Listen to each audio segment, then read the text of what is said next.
problem. Padahal Bapak mau merancang LPP. Yes, Gimana itu? Prof. Jadi based on this that I have told you just now, that how can the finding of the land vitality assessment can be used, ya. Jadi proses itu ya,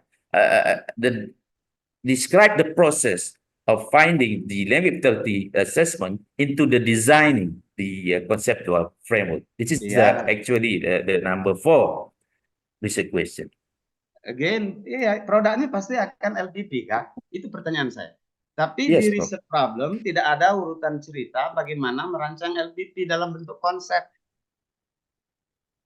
That's Itu why nanti Bapak yes, Prof. diskusikan lagi ya. Yes, Ya, Prof. kalau ditanya apa yang Bapak tulis di judul dengan apa yang dibuat di research problem 1 sampai 4, no one of research problem yang mencerminkan bagaimana LPP itu akan berbentuk.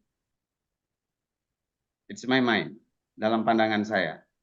Ya, tiba-tiba bagaimana finding itu bisa digunakan untuk mengembangkan to develop conceptual framework. Berarti Bapak belum merancang ini, baru mau akan merancang.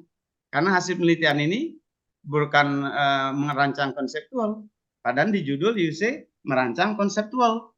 Padahal hasil penelitian ini digunakan untuk merancang konseptual. Berarti masih jauh.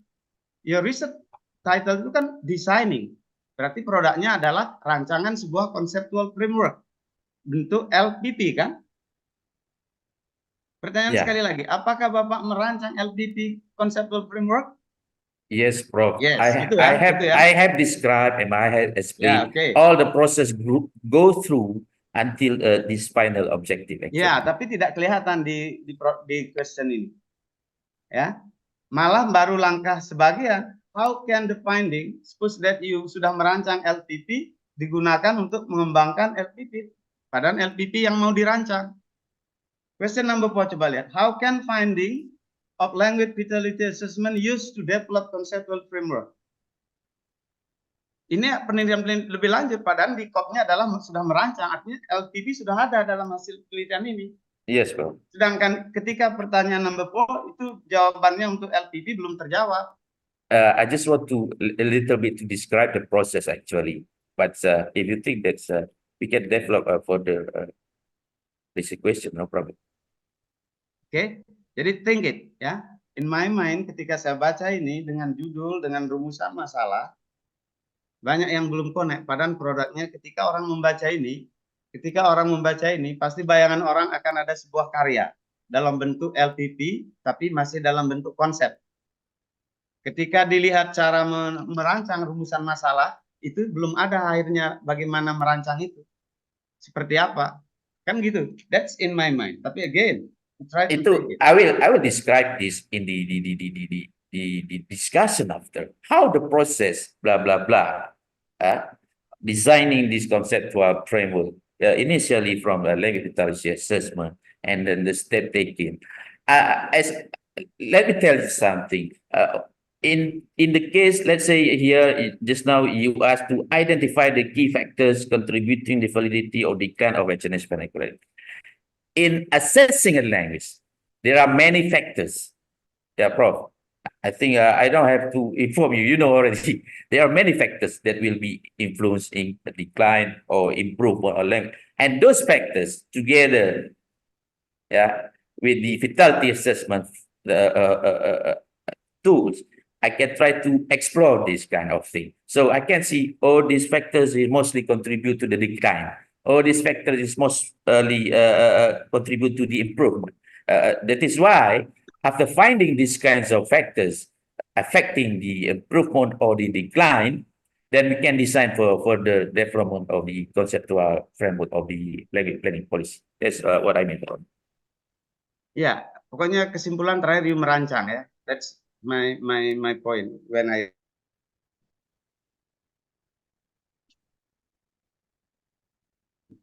question number 1, question number 2, question number 3 itu hanya evaluasi ya untuk merancang. Tapi again, in my mind itu bagaimana merancang tidak kelihatan. Sekarang saya lupakan itu. Now let's continue to conceptual framework page 66. Yes, bro. Oke, Yes, bro. coba lihat. Conceptual framework, page 66. Is this the way how you would like to view that the LPP is viewed in order to produce LPP? Yes, bro. Ya, tapi LPP yang mau dirancang, bukan LPP yang mau di background, di breaking down. Coba pastikan itu caranya. Yeah. Huh? Conceptual framework is a way how writers see the phenomena. And then in order to answer the question, that's the possibility. When I check this, make sure, is it a model of LPP? Of conceptual frameworks? And then when I check this, which page? Halaman 72, 72, is it a conceptual framework of this research? You have the same pattern. Conceptual framework of the research means that the flow of your research. What you are doing first, second, third, and blah, blah, blah. Yeah. It's a flow chart of how you conduct the research. Sedangkan conceptual research, the way how you view the phenomena. But when I check page 66 and 72, you have the same pattern. Yang mana itu? Oh, yeah, Prof. These kinds of conceptual frameworks is I want to. The first step is modify, and then the assessment tool, and then analyze, blah blah blah, and then the finding.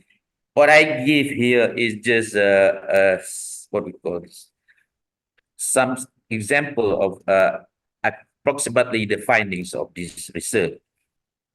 But in the page in the next chapter, I try to rediscuss this about this conceptual framework. Since we discussed the method of this research, it is actually the same. Just to rediscuss it in the chapter 3. Ya, the same ya. Yes. Bentuknya the same. Berarti Yeah. apa mungkin sama dengan kopnya conceptual framework sama conceptual research framework? Make sure. Kalau itu Yeah. sama, ngapain Bapak tulis 2 kali? Gitu ya, pertama ya. Yeah. Pertanyaan saya, apakah conceptual framework sama dengan conceptual framework of this research? What I mean here is the conceptual framework of this research, not the conceptual my next finding after. Oke, coba pelajari lagi ya cara menulis conceptual framework ya. Ya, ya, Prof. Ya, dengan kop yang beda, you meletakkan poin yang sama. Ya, Prof. Oke, make sure. Oke. Ya. Oke, ini menarik juga nih variabelnya nih. Halaman 74. Oke, Pak Iskandar. Yes, Prof. Tiba-tiba you are discussing about types of variable. Ya. Mana variabel kan itu bisa diturunkan dari judul ya. I'm not variabel apa ini? I'm not talking about the independent or dependent variable. Ya, ini variabel apa ini tiba-tiba muncul? What kind of variable? We talks about the data variables. Yeah. Because in our research, in my research, there is 2 variables of data. Qualitative data. And the quantitative and the qualitative types of data variable. Yes, Prof. Coba lihat type of data variable. Ya, bukan ya, I know that. Apakah ini maksudnya type of data variable atau jenis-jenis data atau bagaimana ini? Ya, jenis-jenis data. Karena what we are going to discuss here, there are 2 kinds of data. Is quantitative data and the qualitative data. So in order not to make a mess up, so I try to just explain a little bit what we mean the quantitative data here, where we can get it from, and what is the qualitative data from this. What are the use of this if you draw qualitative data and quantitative data in your research? Yeah, it is you gunakan. It is parts of research methodology. So people will not get confused when there are numbers, blah, blah, blah here. It means the quantitative data is coming from the language difficulties assessment form, and the qualitative data taken in the interview and the focus group discussion and blah, blah. That kinds of data set should I have to clarify. Okay. Okay, the last one, biar nanti dilanjutkan oleh Ibu Ana. The last question. Your area of your research is Aceh province. Yes, bro. Aceh province. Yes, bro. And you have a large number of participants. Yes. Ya, from Aceh Besar, Singkil dan lain-lain ya, gitu ya. Yes, bro. How you determine the targets of your population? Yeah, we have the sample population formula how to take the samples. So initially we have 23 districts and cities in Aceh. So from these 23 districts, there are about 15 districts, Yeah. which is the major area of the Acehnese speakers, and mostly 15 district. Yeah, As the target of your yeah, population area. How yeah. you determine From these 15 districts, and then we do the cluster sampling, based on the geographical areas. So in this area, let's say Aceh Barat district, to represent the West Coast area, and then Banda Aceh Besar to represent the mainland area, the center city. And then we go to the north and Lok Sumawai to represent the north coast, and then Langsa also to represent the east coast. So this based on this cluster sampling. So what is the best phrase in order to represent your way of designing sampling? The best what, Prof? The best words. It is cluster Yeah, sampling cluster. Yeah, it is cluster sampling. or stratified cluster sampling. No. No, cluster.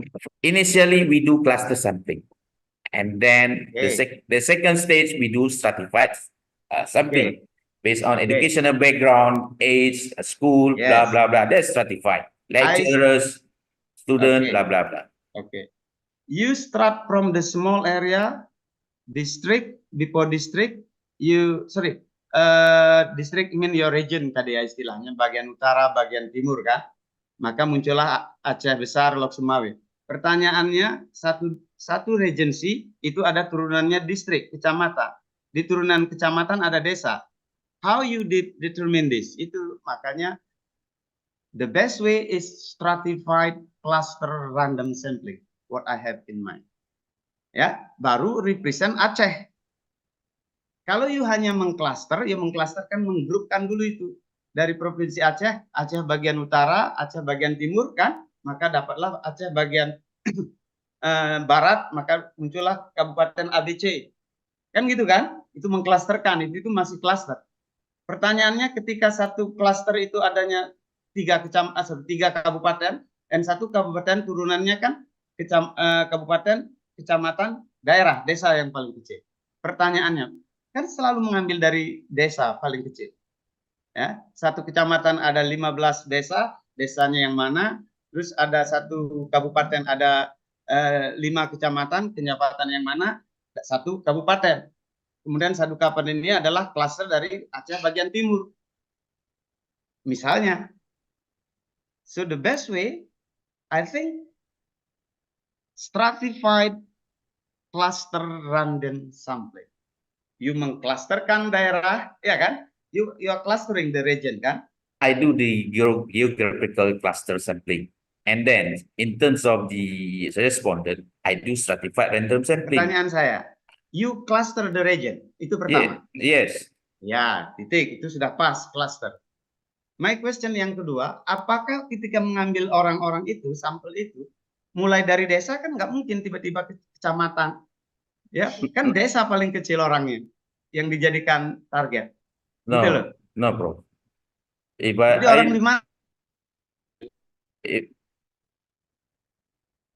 Excuse me, bro. Ya, if mengambil kota Lok Sumawe saja, orang itu berada bukan di kabupaten kan, di kelurahan orang itu KTP-nya kan? Kan di kelurahan KTP-nya bukan di kabupaten. Jadi kalau ditanya identitas di mana kamu?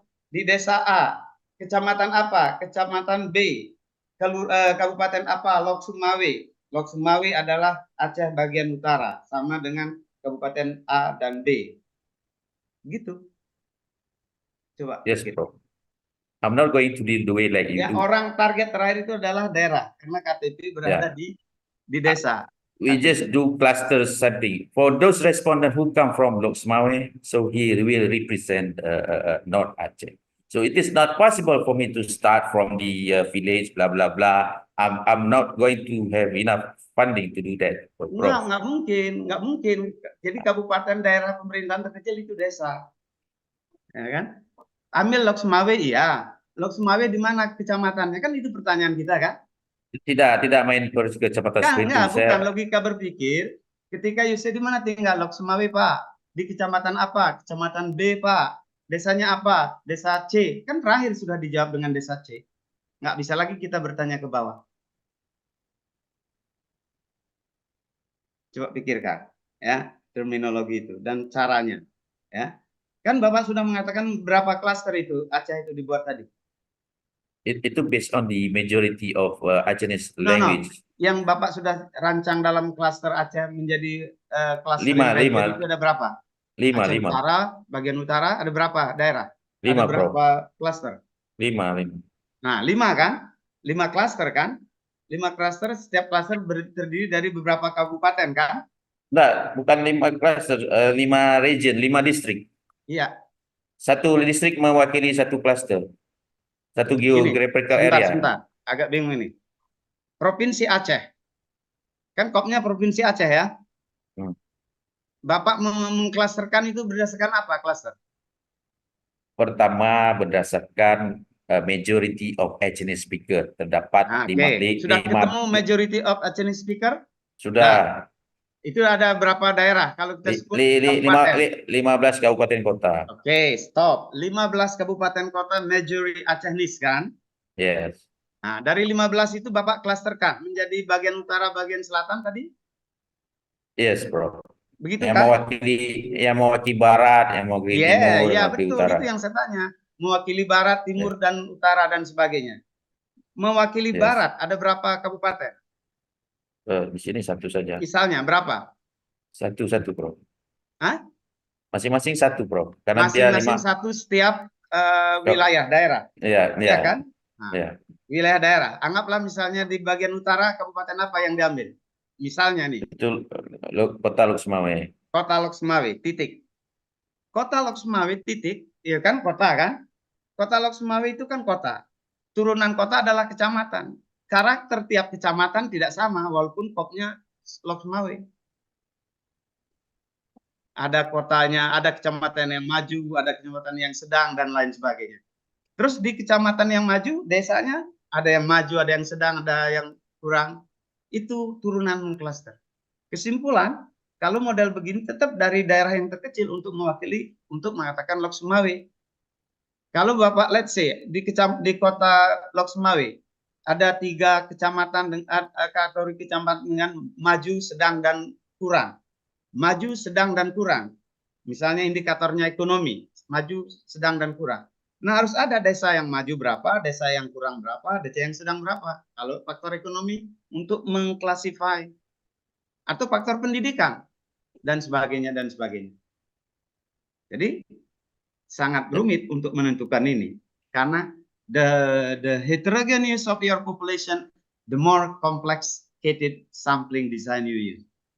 Bahkan bukan hanya cukup dengan cluster, saya tambahkan menjadi lebih lengkap, ya. Stratified cluster purposive random sampling. Kalau itu sudah semua tercover indikator itu. Oke, saya pikir itu Prof. Amrin dan Pak Berlin dan Iskandar, nanti coba cek lagi. Thank you. Ya, Prof. Well, we continue on to Dr. Anna. Okay, thank you, Pak. Yeah. Hi, Pak Iskandar. Hai, Ibu Ana. Okay. How do you feel now? Fine. Fine. Okay. Right. Okay, I will start with your introduction section, yeah. Well, I'll suggest you to revise. I mean, to revise the introduction section, since some sections quite lengthy, yeah. And then Yes. you can have more concise language to enhance the readability, and then maybe you can summarize some sections to avoid redundancy. I already showed you the paragraphs that could be revised. Yes. And then the flow of ideas, you can improve your flow of ideas. For example, the discussion on Acehnis could be presented earlier to immediately focus on the specific context of your study. So the paragraph structure could be refined. So to ensure each paragraph focuses on a single main idea. So it means that one paragraph should have one single main idea. And pay attention to the use of sources, ya Pak. So make sure that all sources are properly cited in a consistent format. Chapter 1, Chapter 2, and then Chapter 3. Now I would like to go to your research questions. Well, Huh? the research questions are clear enough for me, yeah, clearly Ah. stated and focused directly on the key aspects of Ini apa the tuh? study, the language vitality, contributing factors, and then the assessment methods, and then the development of the Jam policy berapa? framework. Ah. But you should be consistent when writing the Acehnis vernacular language, since question number 2, question number 3, you don't have the word vernacular. So Yes. you have to be consistent, Pak. So the readers would understand that you only focus on the vernacular Acehnis language, not other language. When you only write vernacular language, it could refer to some other languages, right? Okay. Now I'm going to chapter 2. I have some suggestions, but I already put into your dissertation proposal. You can take it from me later on. Since the time is already limited, so I go directly to your chapter 3, because I have some questions to clarify my understanding on your chapter 3, dealing with the, let's start with the design, yeah, the research design. You wrote in your first paragraph that you mentioned that your study is dealing with the qualitative research, but in some parts you mentioned the use of the SPSS, and then the use of the quantitative data, which refers to the quantitative approach. So the research design is not only the qualitative approach, or any clarification on that, Pak Iskandar? Yes, Dr. Anna, thank you very much for your queries. Because in general, the study is to search opinion, perception, blah blah blah. So, in terms of the language vitality assessment, we quantify the qualitative data. So we do the numerical qualitative data. So since we do quantitative what we call this assessment, let's say the level safe we number 5. So how many levels safe is account in this survey? So these kinds of quantitative data should be analyzed. It doesn't mean that it is a quantitative research, because we search the opinion, perception, suggestion, blah blah blah. So in order to excuse me, to make clear, that is why I do a little bit explanation in terms of quantitative data variables and the qualitative data variables, because we have two variables of data in this research: quantitative data that we have taken from the language vitality assessment, and the qualitative data from the in the interview and focus group discussion. So that kinds of thing actually, Ibu Ana. Well, when you mentioned SPSS, I think it is Oh yeah, tricky for you Yeah. because you mentioned that terms, the terminology. So for me, it refers to the quantitative approach. So when you said that it is not, it does not refer to the quantitative approach, so you can skip the SPSS then. okay then, Ibu Okay, Ana. right. It's just a And- method of analyzing the data. Yeah, I understand that the SPSS is the how you analyze the data. It means that it comes from the quantitative data, right? Quantitative data means that it is a quantitative approach. So to save your research, I think your proposal, you can say that it is a mixed method. I think that's okay. Mixed methods because it is a mixed method, yeah, because you use the quantitative data as well as the qualitative data. Maybe you can discuss it later on, right? Okay. Okay, thank you. And then about the population and sample, well, the use of the cluster sampling. Cluster sampling is you will do this cluster. You use this cluster sampling to answer which research question, Pak Iskandar? To answer all the questions here, I mean the total respondent that we are going to use is based on those samples. Okay. So cluster sampling is used to answer all 4 questions, 4 research questions. Yeah, initially we'll answer 1 to 3. 1, 2, 3. Use the cluster sampling. Yeah. Okay, and then then you also mentioned the stratified random sampling. Is to stratify the respondents, the Respondents. types of the respondent. Okay, so it means that first you do the cluster sampling to find out the representative, The and then you use the geographical stratified areas. random sampling. Okay. Yes. Now, well, it is clear now. Okay.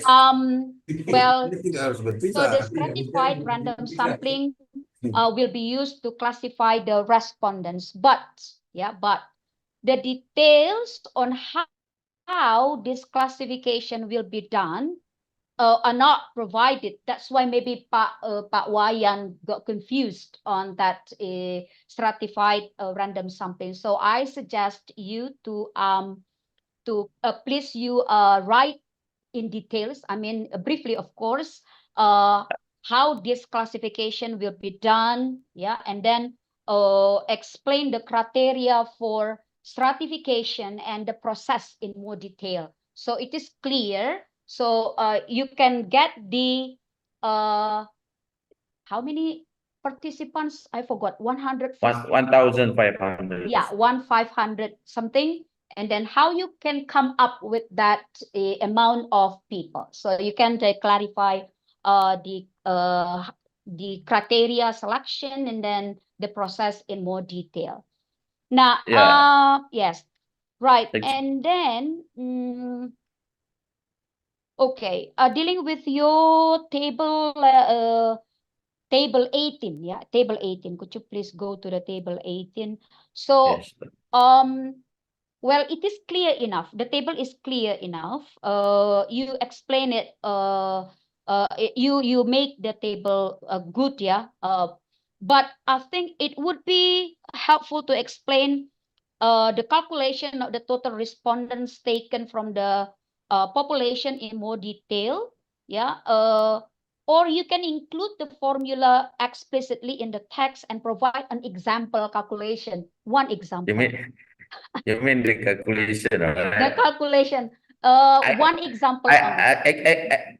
Yeah, I do understand, Dr. Anna. Yeah. I'm going to put it on, but my problem is the way of typing the formula is a little bit difficult for me to insert the symbol. That's why. Okay.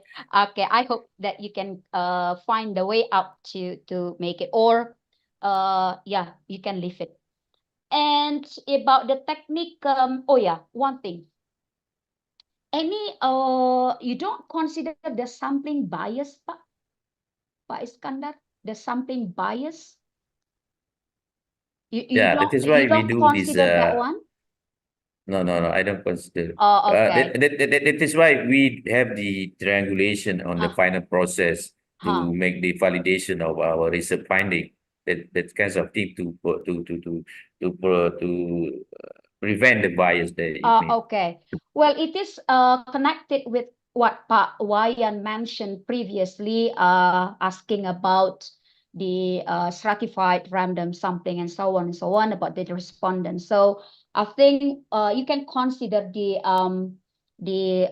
sampling bias. Yeah, you can discuss the potential biases that could arise from using the cluster sampling, stratified random sampling, and how they will be mitigated. For example, are there any specific demographic or linguistic variations within the selected districts that could affect the representativeness of the sample, gitu loh.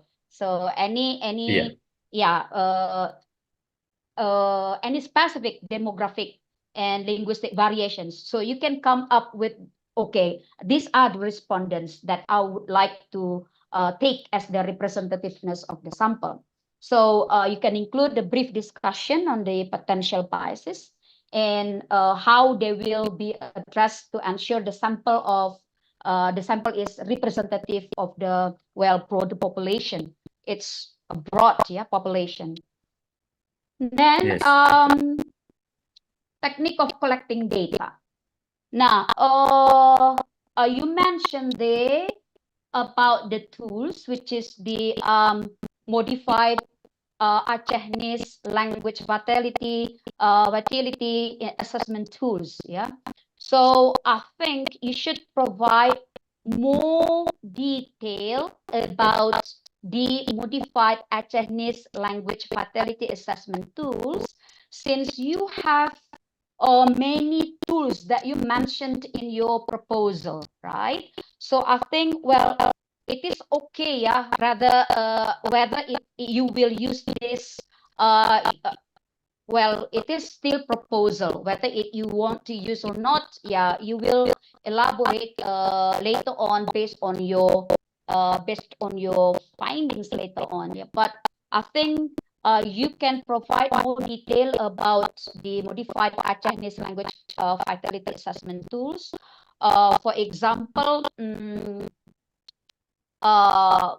what specific aspects of language vitality are being assessed, and how was the tool been modified for this study. For example, you only jot down one factor from this tool, and then from this tool proposed by GITS, from GITS, and then from UNESCO or some other assessment, right? So after Yes, I'm going to discuss this whenever I have finished my research instrument, because these parts of the research instrument, since I don't finish yet, that's why I don't explain it. Okay. And then something techniques you already mentioned, and interview details. Now I could not find the more information on your depth interview for our interview process. For instance, for example, how will the stakeholders be selected, and then what specific questions will be asked to those stakeholders, and then how will you conduct the interview? Will the interview recorded? And then how many times will you interview? Will you have more than one interview and something else like that? Okay, Pak Iskandar. So it will be more detailed. Yeah. And then and also when you mentioned about the quantitative and qualitative data, I think you have to explain how the quantitative and qualitative data will be integrated and analyzed, yeah, to answer the research questions. As you mentioned that the quantitative data will be your initial data to do to get the qualitative data, right, Pak Iskandar? Yes, yes. Yes, okay. So this will provide a clearer picture of the overall research, your research design. And research instrument validation. Now, well, it is good, but a bit expanded to explain how the empirical validity test will be conducted in practice. The validity, ya. Itu ada Yes. banyak ya, the validity. Right. And the last one about the triangulation strategy. Well, you describe it well, but it could benefit from a more detailed explanation of how your focus group discussion will be integrated with quantitative and qualitative data. For example, explaining, you can explain the composition of the focus groups, how they will be conducted, and how the findings will be synthesized without the data. So focus group discussion itu di mananya gitu ya. So I think you can elaborate that thing. And then also you can provide more details on the focus group discussion. How will participants be recruited? And what will be your main topics of discussion?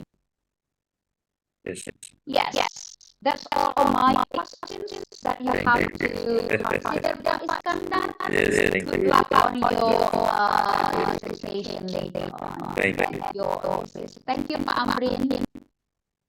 Well, there's so many points that we have to consider. Anyway, we as the promoters and my colleague, Mr. Can you give a suggestion so that from our perspective? Yes, of course.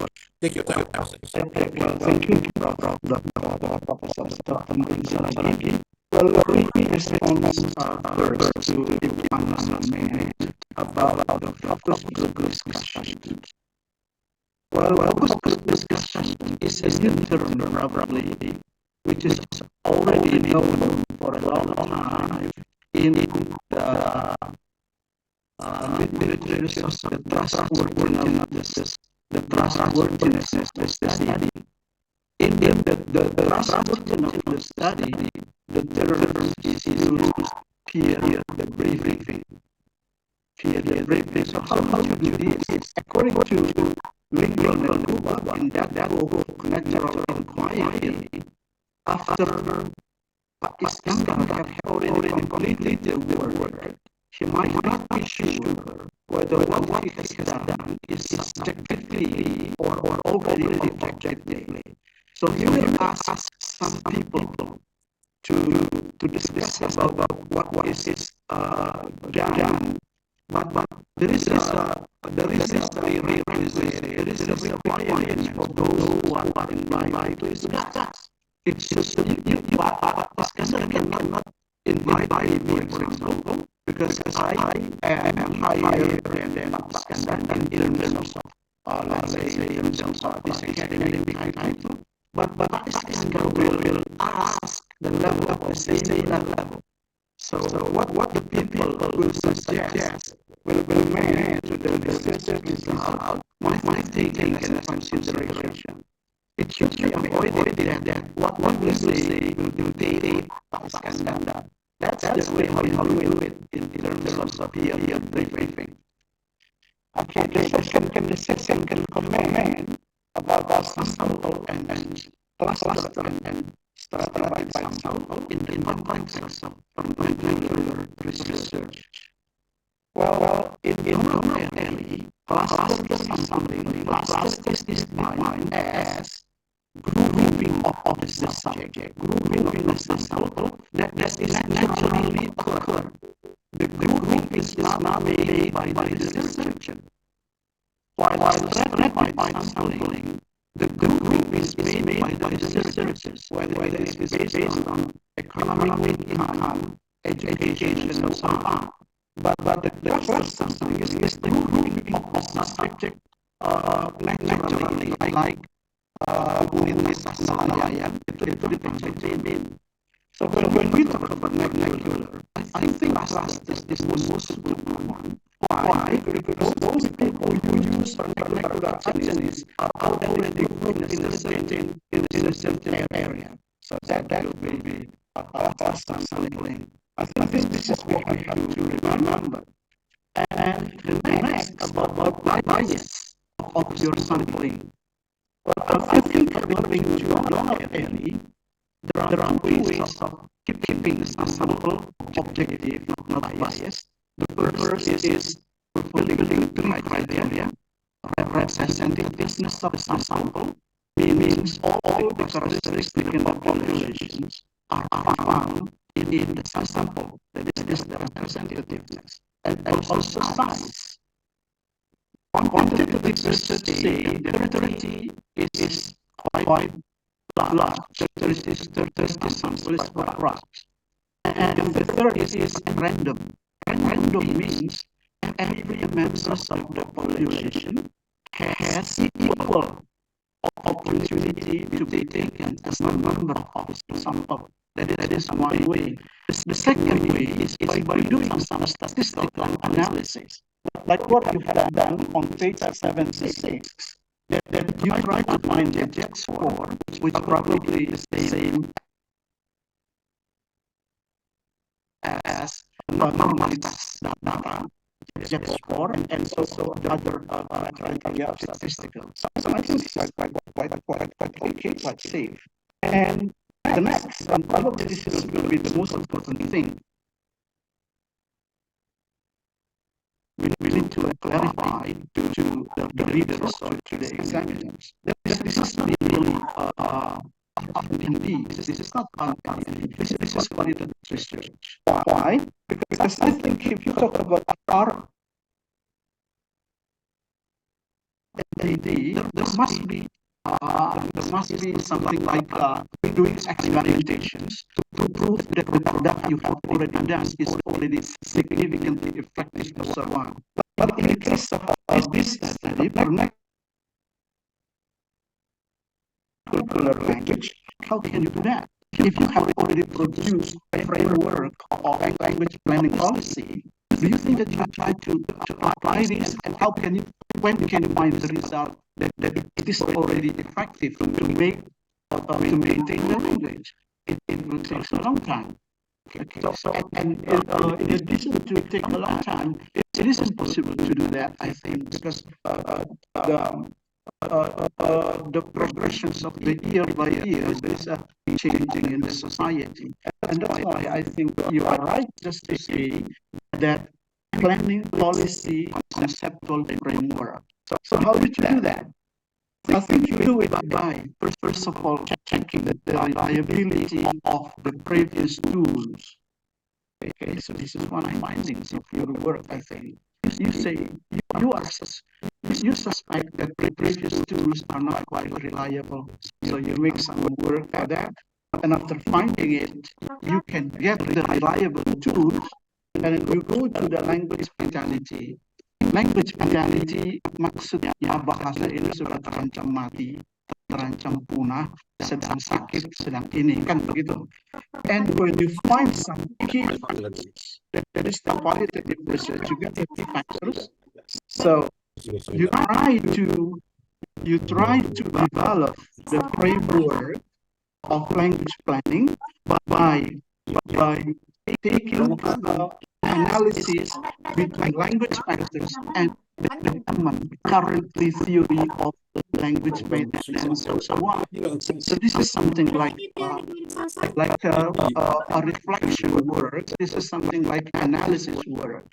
Whether it is already proved to be correct or not correct, effective or not effective, in the context of vernacular vitality is impossible.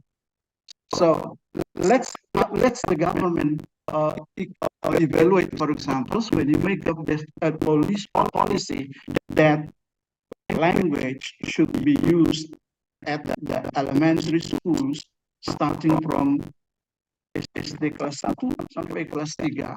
Tidak perlu sampai kelas 6, for example. That's what they are going to propose, for example. But how can we know that this is effective? It takes time. I think that's all my comment and suggestions to Iskandar. Yes, thank you, bro. Okay. Well, I welcome and thank you very much, Mr. Berani, for all the comments and the suggestions. Well, I think there is some sort of misunderstanding in the previous discussion with Professor Ryan. Well, anyway, let me clarify the problem then.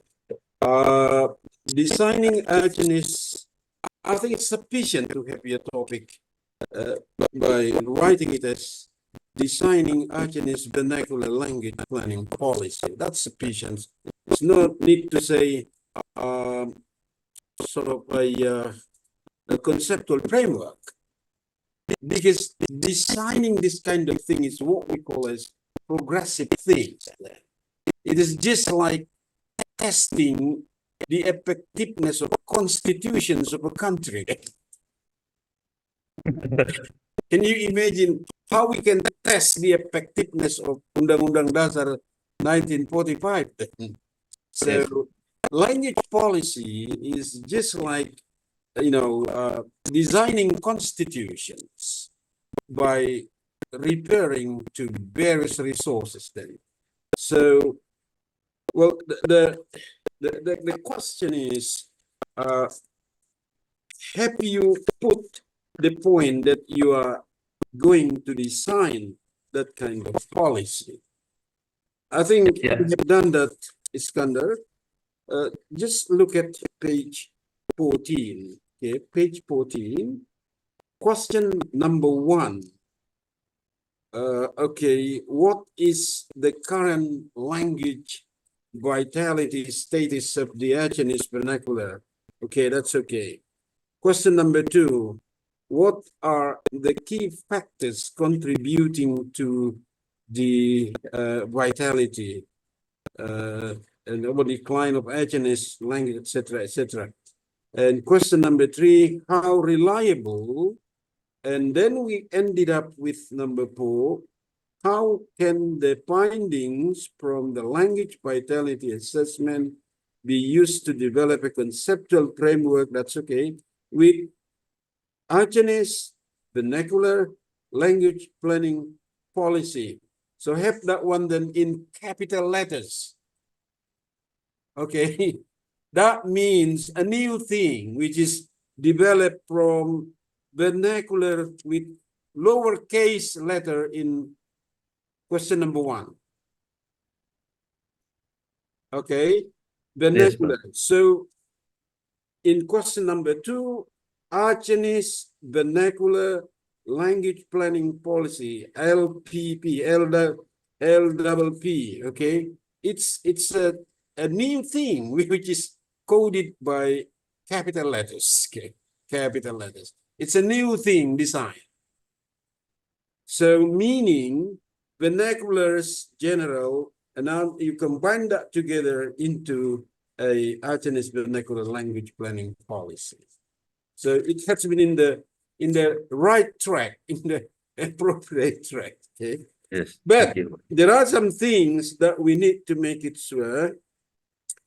Well, research objectives for number 1, I don't think it is necessary to have to find out anymore. So this is our mistake while advising you to do this one, because you are now at the level of thoughts, higher on the thinking. Okay.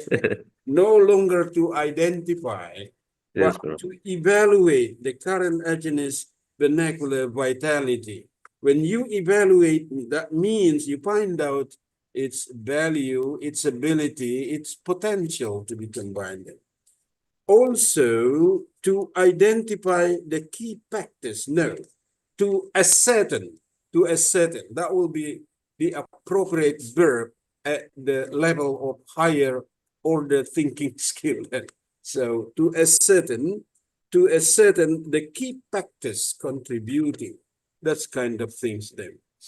And also for objectives number 4, yeah, objective number 4, to utilize findings from language vitality assessment to design rather than to develop, because you're going to design that one then. To design, okay, a conceptual, I don't mind a conceptual framework for assessment or whatever.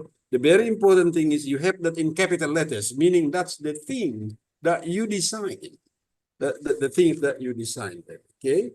And once again, my advice is you need to consider the policy, our national policy. Once again, this is vernacular language. So you've got to put it in the framework of our national language planning policy, where you have 3 categories of language: vernacular or local languages, our national language of Bahasa Indonesia, and foreign languages. And remember the statement, in Indonesia, the policy is prioritize Bahasa Indonesia, internalize or appreciate local languages or vernacular language, and learn foreign languages. So you got to put that in that framework in the system, that how you develop that one there. And that is related to the publication. I think you need the very latest publication. Have a look on page number 3. Page number 3. Kaplan and Boldu. That's in 1997. Okay. The publication, I think in 2000 and so, I'm not quite sure. There's another planning. You have status planning, corpus planning, acquisition planning, and another one is prestige planning. Okay, prestige. That is the level where the community, it may be a country, an institution, to put a certain language to be prestigious for the speakers. So prestige planning. And you put that in that sort of things then, because any level of planning should goes on to that procedure: status, corpus, acquisition, and prestige plan. Okay, I think that's my comment. Me Yes, thank you, and Prof. Mr. Berlin as the promoters Thank you, Prof. suggest that those kind of point then to the development of your research dissertation later. Well, I think in the meanwhile, we've got to suspend this meeting in 5 minutes. Would you please send the score that you would like to give to Iskandar? And